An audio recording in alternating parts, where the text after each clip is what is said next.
દિલ્હીની excise policy સંબંધિત money laundering કેસમાં ચેનપ્રીતસિંહની ધરપકડ કરવામાં આવી છે અને ચેનપ્રીતસિંહ પર ગોવા વિધાનસભા ચૂંટણી દરમિયાન આમ આદમી પાર્ટીના ફંડનું સંચાલન કરવાનો આરોપ છે। નમસ્કાર, ગુજરાત જો ટીવીની સાથે હું છું મેક્ષુ ઠાકર।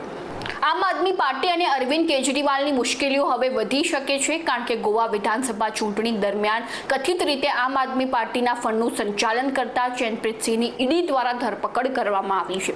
તમને જણાવી દઈએ કે ધરપકડ કર્યા બાદ ચેનપ્રીતસિંહને સ્પેશિયલ કોર્ટમાં રજૂ કરવામાં આવ્યો હતો અને કોર્ટે તેને 18 એપ્રિલ સુધી ઈડી કસ્ટડીમાં મોકલી દીધો છે। ચેનપ્રીતસિંહની ધરપકડ બાદ આમ આદમી પાર્ટીમાં રોષ ભભૂકી ઉઠ્યો છે। તેને લઈને આપ નેતા અને દિલ્હી સરકારના મંત્રી સૌરભ ભારદ્વાજે જણાવ્યું હતું કે લોકો માનતા નથી કે આમ આદમી પાર્ટી ભ્રષ્ટાચારમાં સામેલ છે। તેમણે વધુમાં જણાવ્યું છે કે ઈડીને ન તો પુરાવા મળ્યા છે, ન તો પૈસા મળ્યા છે, છતાંય કેજરીવાલ સહિતના મંત્રીઓ હાલના સમયમાં પણ જેલમાં છે। તેથી ભારત આમ આદમી પાર્ટીને બદનામ કરવા માટે વિવિધ યુક્તિઓ અપનાવી રહી છે। તો આવી જ નવી માહિતીને જાણવા માટે ફોલો કરો જો ટીવી મેક્ષુ ઠાકર।